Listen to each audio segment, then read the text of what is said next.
देखते हैं balance, BALANCED, balanced chemical, balanced and unbalance कह सकते हैं, बैलेंस केमिकल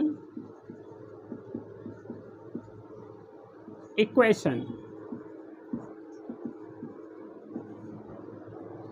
और एंड अनबैलेंस केमिकल इक्वेशन।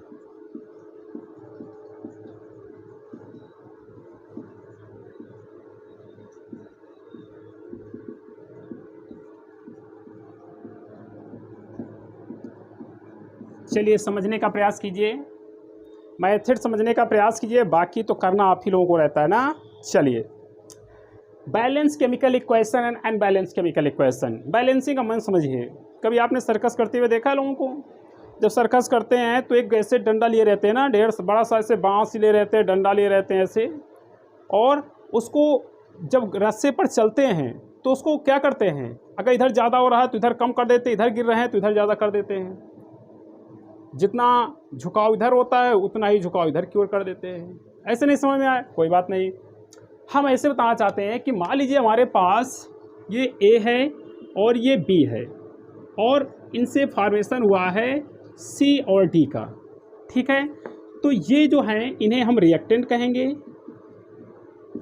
और ए बी कर लेते हैं, मिलके बना हुआ है,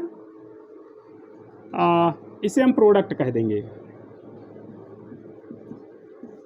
तो जब भी केमिकल रिएक्शंस हो, जो एटम्स या मॉलिक्यूल्स हमारे पास रिएक्टेंट के साइड में है, उतने ही मॉलिक्यूल्स किधर होना चाहिए, प्रोडक्ट के साइड में, इक्वल होने चाहिए। जो मॉलिक्यूल्स रिएक्टेंट के साइड में है उतने ही मॉलिक्यूल्स प्रोडक्ट के साइड में होने चाहिए, इक्वल नंबर में होने चाहिए, इसे कहते हैं बैलेंसिंग। तो हम लोग क्या कह सकते हैं बैलेंस केमिकल इक्वेशन की, ये chemical equation which has an equal number of atoms of each element in the reactant and product side, this is known as the balance chemical equations।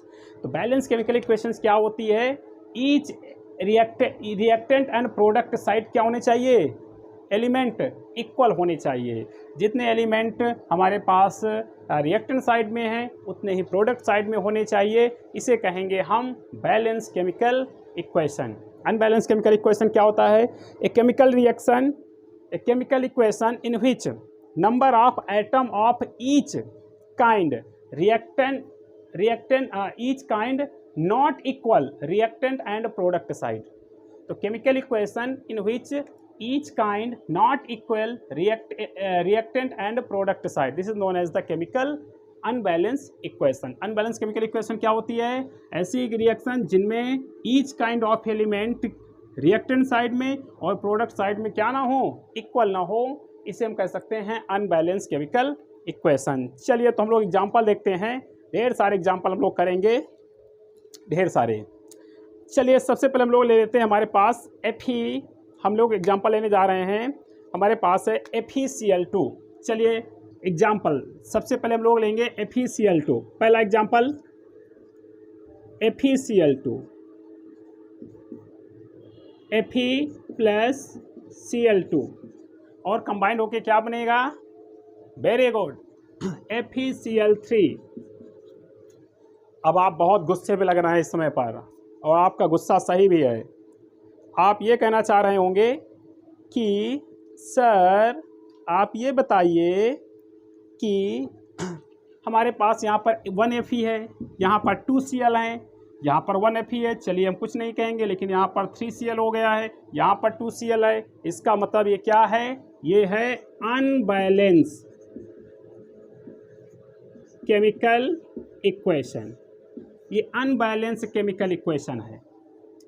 तो अब इसको बैलेंस कैसे करेंगे, चलिए इसको बैलेंस कर लेते हैं, इसको लिख लेते हैं ऐसे ही, Fe प्लस Cl2 बन जाएगा FeCl3। अब इसको बैलेंस कैसे करेंगे, यहाँ पर कितना Cl है 2, यहाँ पर कितना है 3Cl है, कितने से इनटू कर दें इधर, हमको रिएक्टेंट और प्रोडक्ट साइड में उतने नंबर से इनटू करना है जितने से हमारे रिएक्टेंट और प्रोडक्ट के एलिमेंट क्या हो जाएं, इक्वल हो जाएं। अपने अकॉर्डिंग करेंगे, 2-3 मेथड हैं, हम लोग अपने अकॉर्डिंग कर सकते हैं। अब जैसे मान लीजिए यहाँ पर FeCl3 है, अगर इसको 2 से इनटू कर दें तो 4 हो जाएगा, लेकिन ये तो 3 ही है। अगर यहाँ पर हम 2 से इनटू कर दें पहले, तो ये कितना हो जाएगा, 3 2 जा 6, 6 Cl हो गए, 2 Fe हो गए, तो यहाँ पर 2 से इनटू कर देंगे, 2 Fe हो गया। लेकिन यहाँ पर Cl कितने हैं, 6, यहाँ पर कितने से इनटू कर दें, यस 3 से, 3 2 जा 6, लो बैलेंस हो गया। तो ये रिएक्शन आपकी क्या हो गई, बैलेंस, ये रिएक्शन आपकी बैलेंस्ड रिएक्शन हो गई।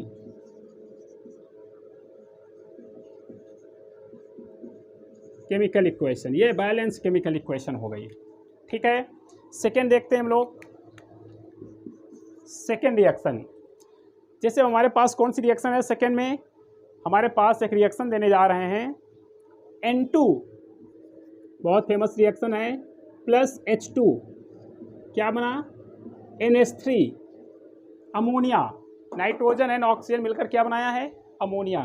अब इसको बैलेंस कैसे करेंगे, यहाँ पर 3 रिएक्शन है, ये रिएक्शन क्या है, ये रिएक्शन अनबैलेंस है।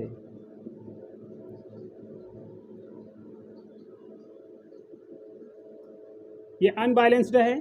अब इसको बैलेंस कैसे करेंगे, हाँ अब इसको हम बैलेंस कैसे करेंगे, इसको बैलेंस कैसे करेंगे, चलिए देखते हैं।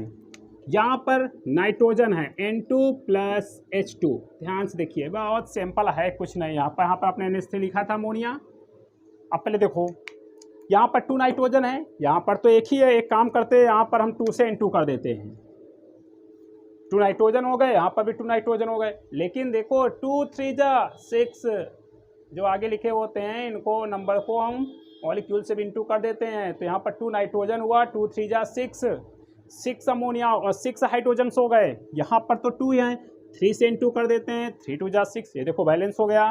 2 नाइट्रोजन 3 2 जा 6 हाइड्रोजन, 2 3 जा 6 हाइड्रोजन, तो ये बैलेंस हो गई, ये बैलेंस्ड हो गई।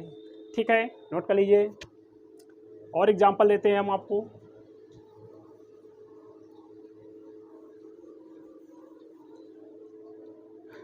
बहुत सारे एग्जांपल है, आप कितना एग्जांपल करना चाहोगे, ढेर सारे करो। जैसे हमारे पास आ गया H2O का एग्जांपल ले लो, पहले जो हम लोग लिया था, H2O का एग्जांपल ले लेते हैं हम लोग।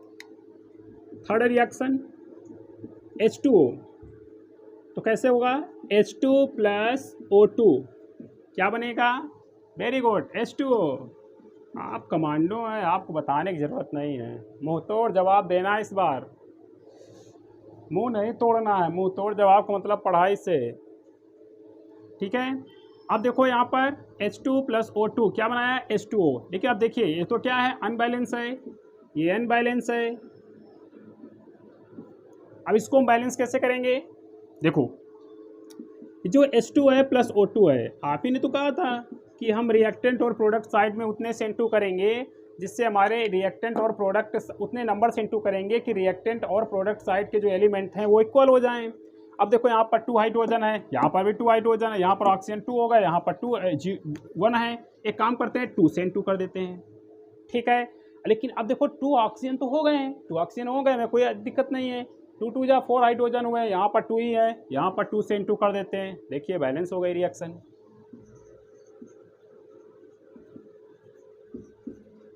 ठीक है, एक और एग्जांपल दे दें, चलिए लास्ट एग्जांपल देते हैं आपके लिए, और नहीं कर पाए तो मुंह में ही फेंक के मारेंगे। चलिए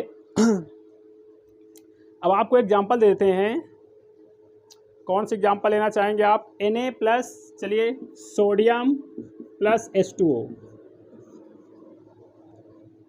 तो आपको तो पता है, मैंने आपको प्रैक्टिकल भी करके बताया था, इसका प्रैक्टिकल करने में बहुत मज़ा आती है। अपने टीचर से बोलिए कि केमिस्ट्री में प्रैक्टिकल कराएं। आप लोग जानते हैं हम लोग पढ़ाई में पीछे क्यों हो जाते हैं, विद्यालय में कमी है या टीचरों में या यहाँ की व्यवस्थाओं में।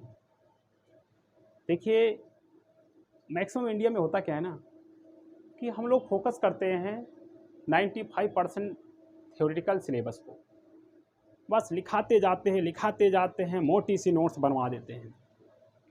5% प्रैक्टिकल का समय लगता है, तो जैसे ही टेस्ट ट्यूब में डालते हैं और केमिकल करने गर्म करने के लिए रिएक्शन को रखते हैं, वैसे टन टन टन टन घंटी बज जाती है, चलो चलो कल करना कल करना। अमेरिका हो गए, अदर कंट्री हो गई, वहाँ पर 95% रिएक्शन पर, प्रैक्टिकल पर फोकस किया जाता है और 5% थ्योरी पर। तो बच्चा पहले ही बोलता है स्टूडेंट सर क्या पढ़ा रहा, क्या आप कराने जा रहे हैं, मैं तो कर चुका हूँ, प्रैक्टिकल कर चुका हूँ, तो मुझे 5% लिखने में कोई दिक्कत ही नहीं है, तो मुझे पता ही है, मैंने किया है तो मुझे पता है। तो जो थ्योरेटिकल चैप्टर होने चाहिए उन्हीं को अधिकतर फोकस करना चाहिए थ्योरेटिकल में। बाकी ऑर्गेनिक केमिस्ट्री है तो रिएक्शन पर फोकस बहुत ज़्यादा करना चाहिए प्रैक्टिकल पर, ठीक है। अब जैसे हमारे पास सोडियम है, आपको पता है कि ये क्या होता है, सॉफ्ट मेटल होती है, इसको हम नाइफ से भी कट कर सकते हैं, ठीक है। और इसको जैसे ही ठंडे वाटर में या वाटर में डालते हैं वैसे एक्सक्लूजन करती है, एक्सक्लूजन। थोड़ा बड़ा पीस डाल दिया तो हो सकता है कि ब्लास्ट भी कर जाए, ठीक है, बबल्स के फॉर्म में ब्लास्ट भी कर जाता है। और जैसे उसमें वाटर में डालेंगे वैसे ही सोडियम रिएक्शन करेगी। और आपने मेटल नॉन मेटल में भी इसको स्टडी किया था कि अगर किसी मेटल की रिएक्शन वाटर के साथ कराते हैं तो हाइड्रोक्साइड का फॉर्मेशन करता है। तो ये क्या बन जाएगा, ये बनाएगा हाइड्रोक्साइड, यानी कि NaOH, सोडियम हाइड्रोक्साइड, ये एक बेस है, ठीक है। और क्या निकलेगा, हाइड्रोजन गैस इवॉल्व करेगी, हाइड्रोजन गैस। आपने तो कहा था कि जनरली जो मेटल्स रिएक्टिविटी सीरीज में हाइड्रोजन से ऊपर होती हैं, उनकी ज़्यादा रिएक्टिविटी होती हैं, वो एसिड से हाइड्रोजन को क्या कर सकती हैं, डिस्प्लेस कर सकती हैं। लेकिन यहाँ पर एसिड तो है नहीं, वाटर है ना, तो ये हाइड्रोजन गैस को इवॉल्व करेंगी, ठीक है। अब आप कहेंगे बैलेंस नहीं है केमिकल रिएक्शन, ऐसा ही कहेंगे ना। अगर ऐसा आप कहेंगे तो बिल्कुल आप सही कहना चाहते हैं, आप बिल्कुल सही कह रहे हैं। तो आप इसको बैलेंस करके दिखाइए, जल्दी कीजिए, इतना कर दिया है। ये अनबैलेंस इसमें पर केमिकल रिएक्शन है, अनबैलेंस। बैलेंस कीजिए, आपको दिया जाता है 20 सेकेंड का मौका, ठीक है, जल्दी करें, जल्दी करें, जल्दी जल्दी। हो गया, वेरी गुड। अगर नहीं हुआ है तो आप बहुत अच्छे हैं, अगर हो गया है तो कोई प्रॉब्लम्स नहीं है। चलिए हम लोग देखते हैं कि अगर हुआ है तो ठीक, नहीं हुआ है तो ठीक। चलो देखते हैं। अब जैसे हमारे पास, इसको नीचे वाली रफ कर देते हैं, हाँ। अब जैसे हमारे पास ये सोडियम था, ठीक है, सोडियम और प्लस वाटर, क्या बन गया, NaOH प्लस H2O। अब क्या करेंगे, यहाँ पर देखो, यहाँ पर 2 हाइड्रोजन्स हैं, यहाँ पर भी 2 हाइड्रोजन्स, कोई दिक्कत नहीं कि एक हाइड्रोजन यहाँ हो गया, 3 हाइड्रोजन्स हो गए। अगर इसको हम 2 से इंटू कर दें तो यहाँ पर 4 हाइड्रोजन्स हो गए, लेकिन यहाँ पर तो 3 हैं। अगर इसको 2 से इंटू कर दें तो 2 हाइड्रोजन, और 2 हाइड्रोजन यहाँ हो गए, 2 यहाँ पर, यानी 4 हो गए, 4 हाइड्रोजन हो गए। अब ऑक्सीजन यहाँ पर कितने हैं, 2 से इंटू हो गया है तो 2 ऑक्सीजन है, यहाँ पर भी 2 ऑक्सीजन है, ठीक है। सोडियम 2 हो गए तो आगे 2 कर देंगे, ये देखो ये बैलेंस हो गई।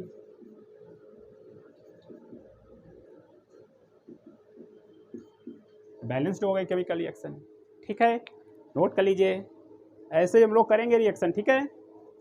अब तो हम लोगों ने स्टडी कर लिया है बैलेंस एंड अनबैलेंस रिएक्शन। अब बात करेंगे right the formula of compound, right the formula of compound. चलिए रब कर दें इसको।